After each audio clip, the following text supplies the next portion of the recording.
আসসালামু আলাইকুম ভিউয়ার্স, আজ রান্না করে দেখাবো ইলিশ মাছ দিয়ে পটল আলুর তরকারি। তো নিয়ে নিলাম পেঁয়াজ, লাল হওয়ার পর দিয়ে দিচ্ছি হলুদ 1 চা চামচ, আর মরিচের গুঁড়া 1.5 চা চামচ। এখানে মশলা কম দিচ্ছি, আর একটু রসুন বাটা, জিরা বাটা আর পেঁয়াজ বাটা দিয়েছি, তাই পেঁয়াজের পরিমাণ কম ছিল। তো আপনারা পেঁয়াজটা লাল করে মশলাটা তেলের উপরেই দিয়ে দিবেন। মশলার পরিমাণ কম, তাই পানিটা একটু পরে দিব। তো মশলাটা একটু লাড়াচাড়া দিয়ে তারপর পানি দিয়ে দিব। পানিটা দিয়ে সুন্দর করে মশলাটা কষাবো। যত ভালো করে মশলা কষানো হবে তত ভালো রান্না হবে, টেস্ট হবে রান্নায়। তো মশলাটা কষানো হয়ে গেলে এখন দিয়ে দিব মাছটাকে আমি এই মশলায় সুন্দর করে কষাবো হালকা ধিমি আঁচে। আমি এখানে কাঁচা মাছ নিয়েছি, কারণ অনেকে ভাজা মাছ পছন্দ করেন। তো আপনারা যদি ভাজা মাছ দেন সেক্ষেত্রে মশলাতে কষানোর কোনোই প্রয়োজন নাই, এটা তরকারির শেষে দিলেই হয়। যারা রান্না পারেন তাদের জন্য তো তারা বলবেন যে কেন এই কথা বলছেন। যারা পারেন না তাদের জন্য বলছি, যদি আপনি মাছ ভাজা খান সেক্ষেত্রে রান্না একেবারে শেষে যখন আপনি নামানোর একটু আগে মাছ ভাজা দিয়ে ভালো করে বলক দিয়ে তারপর নামাবেন। আর আমি যেহেতু কাঁচা মাছ রান্না করছি, তো সেহেতু আমি মশলায় সুন্দর করে মাছটাকে কষিয়ে মাছটা উঠিয়ে নিচ্ছি। এখন একটা একটা করে সবগুলোই উঠিয়ে নিব। আমার মাছটা উঠানো হয়ে গেলে সেক্ষেত্রে আমি দিয়ে দেব আলু আর পটল। ইলিশ মাছ যেভাবেই খান স্বাদ কিন্তু প্রচুর। যাই হোক, আমরা সবাই অনেকে ইলিশ মাছ পছন্দ করি।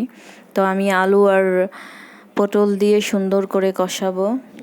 এটা একটু আঁচ বাড়িয়ে নিব, মিডিয়াম আঁচে ভালো করে কষাবো। তারপর ঝোলের জন্য পানিটা দিব। এখন আমি সুন্দর করে কষানো শেষে তারপর ঝোলের জন্য পানিটা দিব। ইলিশ মাছের তরকারিতে মশলা কম থাকলেই বেশি স্বাদ। তো অনেকে অনেক মশলা দিয়ে ইলিশ মাছটা রান্না করেন। ইলিশ মাছটা একেবারে হালকা মশলা আর রসুন বাটা না দিলেও চলে। আমি যেহেতু পটল দিয়েছি, পটলের একটা গ্যাস থাকে, সেই গ্যাসটাকে মারার জন্য আমি একটু রসুন বাটা দিয়েছি আর জিরা বাটা দিয়েছি। তো আপনারা চাইলে দিতেও পারেন, দিলে ভালো হয় যদি সবজি দিয়ে রান্না করেন। আর যদি এমনিতেই শুধু ইলিশ মাছ রান্না করেন সেক্ষেত্রে অবশ্যই সব মশলা অল্প অল্প করে দিবেন। এতে করে ইলিশ মাছের পুরো স্বাদ যে এটা অনুভব করতে পারবেন যে কী স্বাদ ইলিশ মাছের। ইলিশ মাছ ছোট হোক বা বড়টার বেশি স্বাদ, ছোটটার একটু কম স্বাদ। আমি আজকে ছোটটাই রান্না করেছি।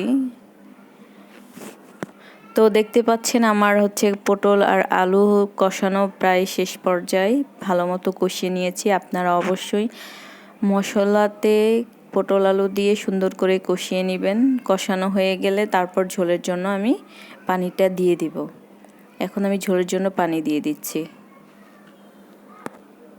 আপনারা অবশ্যই ঝোলের জন্য পানি দেওয়ার আগে ভালো মতো সুন্দর করে কষিয়ে নেবেন।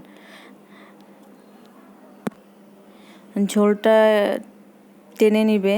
আমার পানিটা একটু বেশি মনে হচ্ছে, কিন্তু না, ঝোলটা টেনে নিবে। রান্না শেষেই দেখতে পাবেন। দেখেন, মাছ দেওয়া হয়ে গেছে, কালারটা সুন্দর হয়েছে।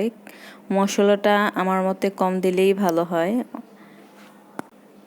আমি কিন্তু যে কোনো তরকারিতে মশলা বেশি খাই, কিন্তু ইলিশ মাছে একটু মশলা কম খাই, কারণ ইলিশ মাছের স্বাদটা খুব ভালোভাবে বোঝা যায় মশলা কম দিলে তরকারিতে। যাই হোক, আপনারা এভাবে বাসায় ট্রাই করবেন। আমার রান্না শেষ। ভিডিওটা সবাই শেয়ার করে দিবেন। ভালো থাকবেন। আর আমার ভিডিওটা আমি অনেক কষ্ট করে বানাই, যেহেতু অবশ্যই এটাতে আমার পরিশ্রমটা ব্যয় হয়। আপনারা ভিডিও শেষে আমাকে অবশ্যই লাইক কমেন্ট করে দিবেন আর ভিডিওটা শেয়ার করে দিবেন, যাতে যারা রান্না পারেন না তাদের দেখে শিখতে একটু সুবিধা হয়।